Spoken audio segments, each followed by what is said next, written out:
Hi, welcome again to Spießhecker.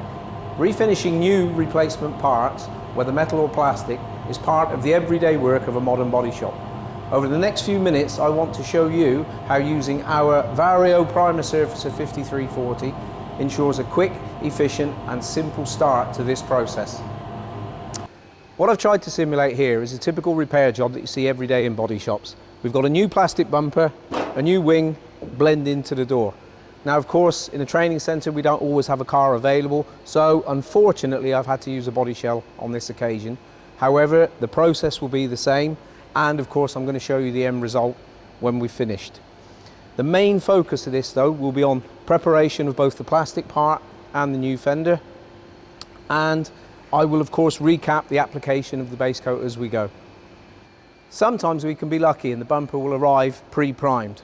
And in this case, you would just need to sand it lightly and apply base coat colour directly to it. However, I would still recommend that you apply a coat of our primer surfacer to the bumper to help with base coat coverage and to provide a more stable substrate.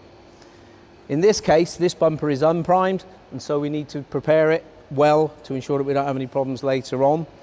Whilst I'm preparing this, two main things that I think about: good sanding to get good adhesion, and also I want to reduce static charge.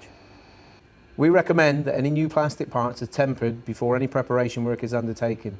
Doing this will drive any remaining release agents to the surface, which can easily be removed during the cleaning and sanding process. All you need to do is simply put the part in the oven and temper for 60 minutes at 60 to 65 degrees C. If possible, do this in combination with another job that's in the oven at the same time. After tempering, scuff the surface with a fine abrasive pad which is soaked in a suitable static reducing cleaning solvent, taking care to thoroughly scuff all the parts of the panel, paying particular attention to the corners and edges. Clean off any dried residues with more solvent and then allow the part to thoroughly dry. Alternatively, you can re-temper the part for a further 30 minutes at 60 degrees C. When dealing with a new OEM replacement part like this, one of the prime objectives is to leave as much of the E-coat in place as possible, as this provides the highest level of corrosion protection and adhesion for the new part. To do this, all I need is to simply clean the panel and inspect it, and if everything's okay, I can apply my primer surfacer directly to it without any sanding. That's one of the major advantages of this product. If there is some damage, all I need to do is sand locally, and again, if I go through to bare metal, don't worry too much, as this primer surfacer has good anti-corrosion properties and is particularly suitable for small areas of sand through. Having said that, if it's a whole panel that you've taken to bare metal, I would look for a different solution, as this would not be the right product in this case. That's all of the preparation done. Time now to put the car in the oven, ready for final masking, and then we're going to paint the job. As you can see, bumper's nicely prepared and ready to go. Likewise the fender, even the door, sanded, prepared for blending. Join me again in a few minutes in the mixing room when I'll show you how to mix the primer surfacer itself. Take your time and refer to the TDS before you start mixing. If you take a look inside, you will see clearly described the mixing steps for wet on wet for both metal and plastic substrates. Additionally, should you need to, you can also use this product as a sanding surfacer, of course. Coming back to the wet on wet, we use as the third component in the mixing the normal thinner, whilst for plastics we take of course the plastic additive. And as a little tip from me, you can also add in the plastic adjustment 5 to 10% thinner on top, just to ease the spraying properties a little bit. Oh, that's the final cleaning done. And to help me reduce static as far as possible, I've used the same anti-static cleaner as before. What I need to do now is go out, get my mask, grab my material, come back in, tack rag the car, and then as a final process before painting, I'm going to use an anti-static gun to help me reduce the static even further. After using the anti-static gun, I'm now ready to apply the wet on wet primer surfacer. For that, I've taken a clear coat spray gun, and I would recommend a 1.3 to a 1.4 setup, and we can use between 1.5 and 2 bar inlet pressure. For the primer surfacer itself, I have some choices. I can apply it in 1 to 2 coats, or alternatively, I like to apply a thin coat followed directly by a full coat. This gives me the best surface structure and texture. It also gives me the right film build and a very good even surface on which to apply my base coat. For the product itself, you can see I've got metal and plastic adjusted products here. I can, if I want, use the plastic mix on metal, but to be honest with you, if you have the possibility to do the two-pot method, I would do that and you'll get the best out of the product in that way.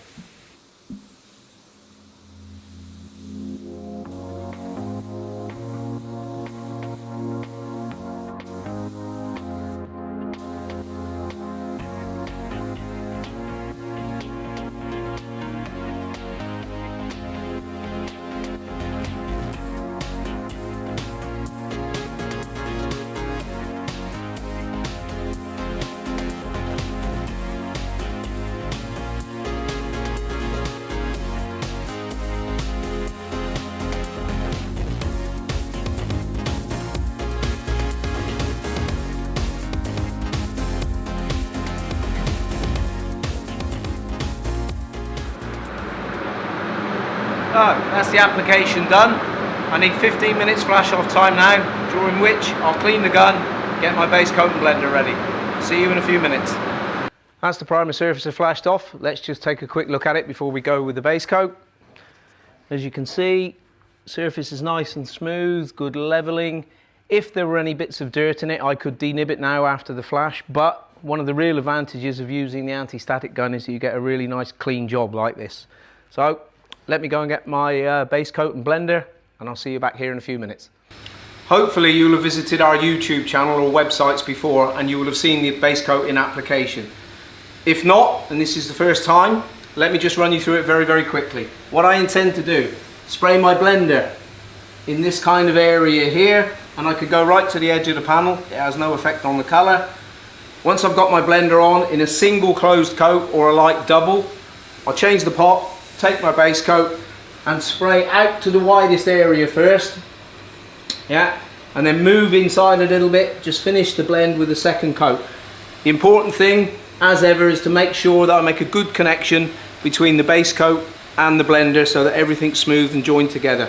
When that's done, I'll move to the new wing before going on to the bumper.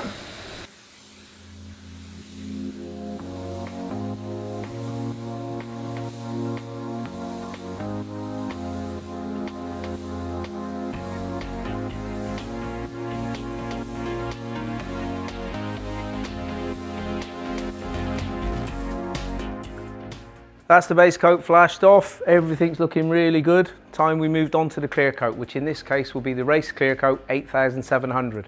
Now one of the big things with this clear is that you don't need to add additional elastic additive, which simplifies the mixing and still gives you a very fast drying time.